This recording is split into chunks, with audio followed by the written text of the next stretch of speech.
મહાભારત રસ દર્શન 30 યુધિષ્ઠિર નારદજીનો સંવાદ.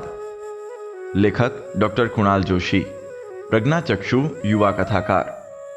દેવર્ષિ નારદે યુધિષ્ઠિરને રાજસૂય યજ્ઞના સંદર્ભમાં વાત કરી એટલે રાજસૂય યજ્ઞની ચિંતામાં ધર્મરાજ યુધિષ્ઠિર બેચેન થઈ ગયા.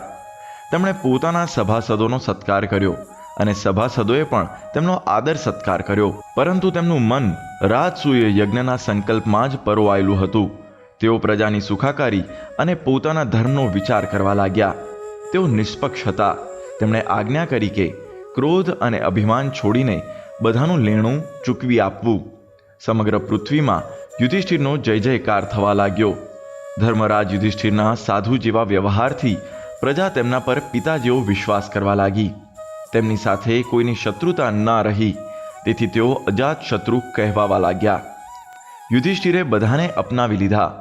ભીમસેન બધાની રક્ષામાં અને અર્જુન શત્રુઓના સંહારમાં તત્પર રહેતા હતા.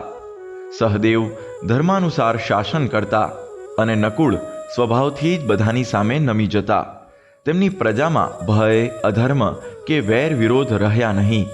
સૌ પોતપોતાના કામમાં વ્યસ્ત રહેતા.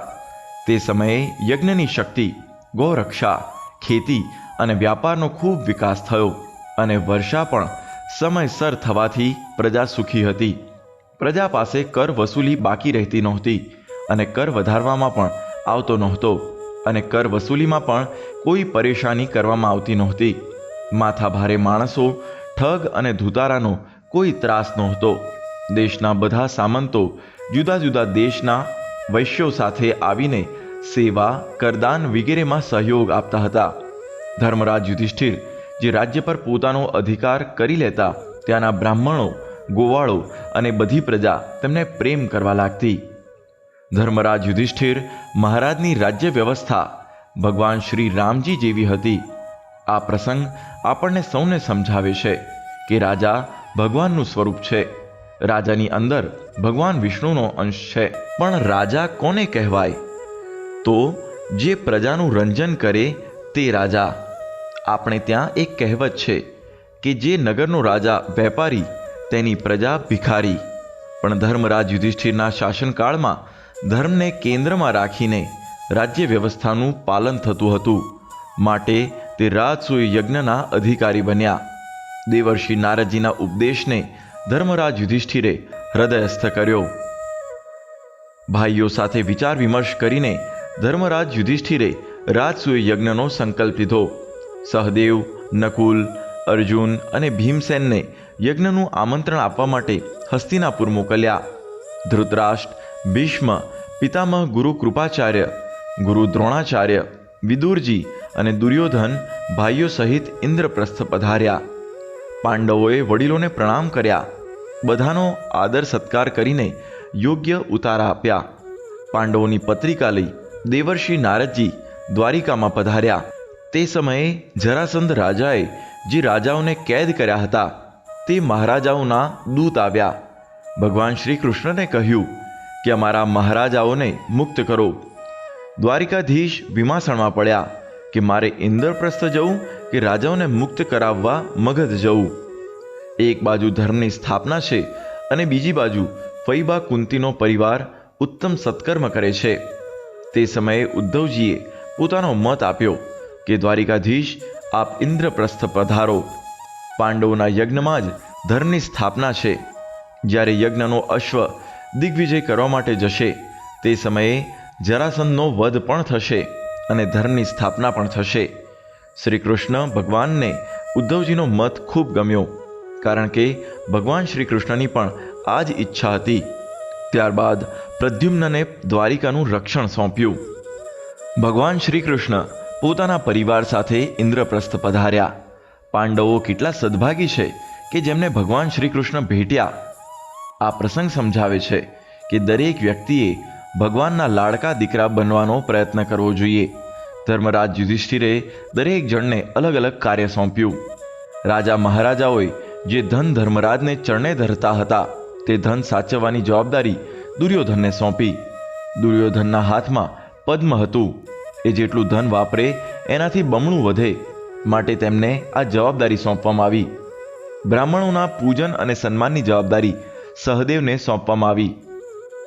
તે સમયે દ્વારિકાધીશ ભગવાન શ્રી કૃષ્ણએ કહ્યું કે બ્રાહ્મણોના ચરણોનું પ્રક્ષાલન તો હું કરીશ. યજ્ઞમાં પધારેલા બ્રાહ્મણો અને ઋષિઓના ચરણ ભગવાન શ્રી કૃષ્ણએ ધોયા. ગુરુ દ્રોણાચાર્ય અને કૃપાચાર્યને ઋષિમુનિઓ અને બ્રાહ્મણોના નિવાસની જવાબદારી સોંપી.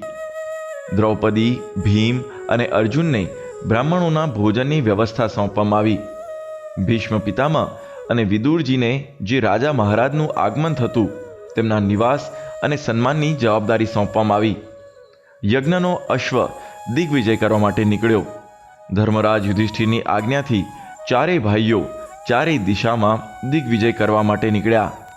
અર્જુને રાજા મહારાજાઓને જીતીને ધન સંપત્તિ એકઠી કરી એ ધન ધર્મરાજ યુધિષ્ઠિરના ચરણોમાં મૂક્યું. ત્યારથી અર્જુન ધનંજય નામથી પ્રસિદ્ધ થયો.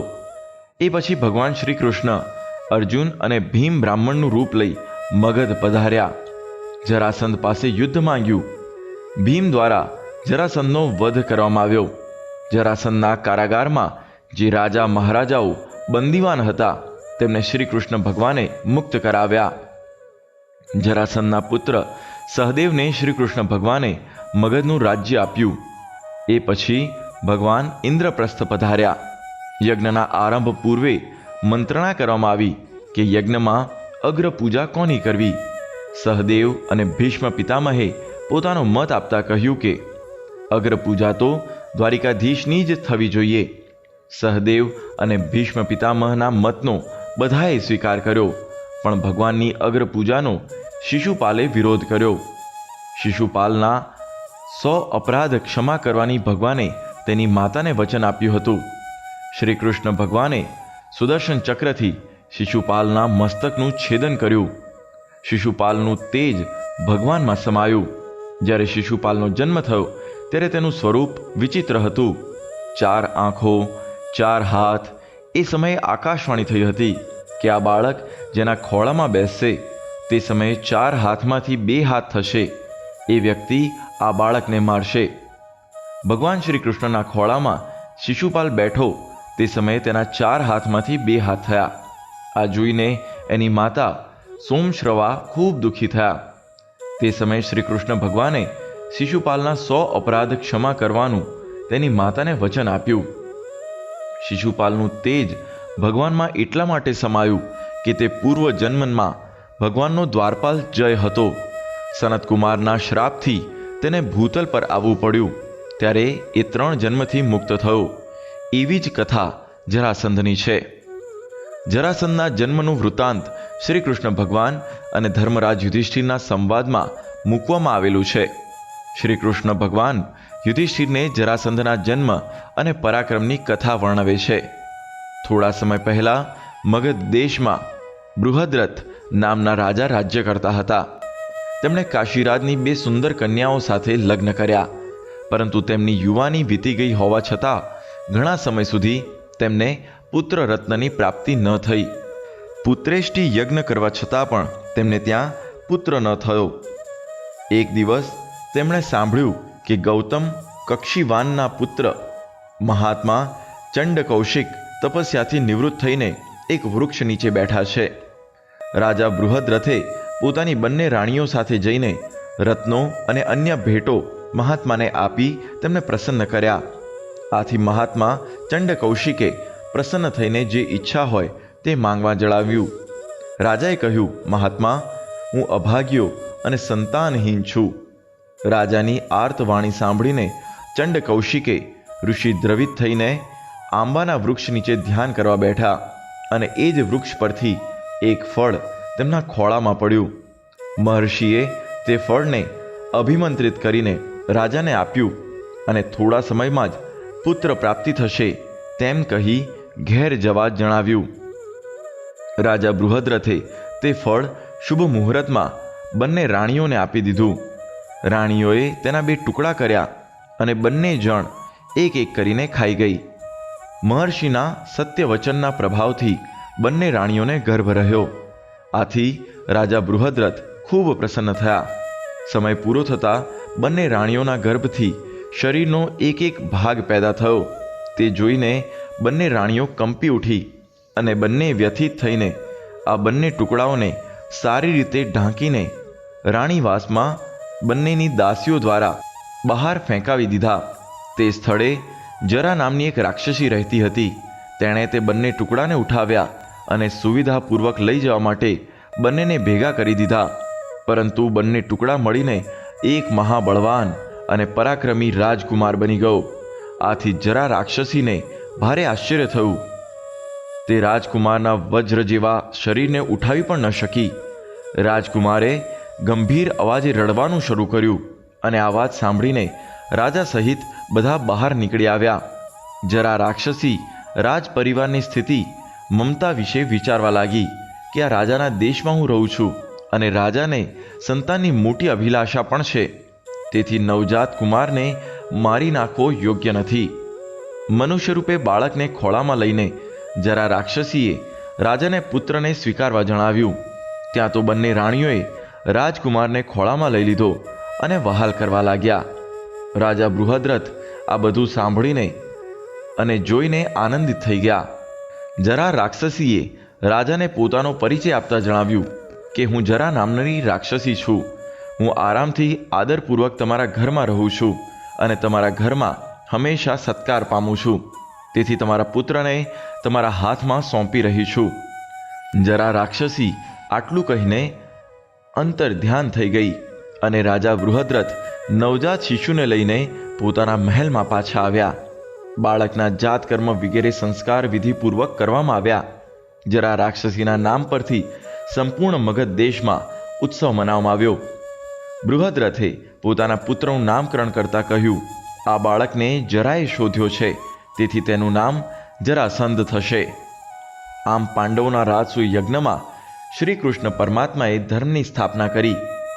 મહાભારતનો આ પ્રસંગ આપણને સૌને પ્રેરણા આપે છે કે કોઈ પણ કાર્યમાં ધર્મ અને નીતિ હશે તો તે કાર્યની ચોક્કસ સફળતા થશે.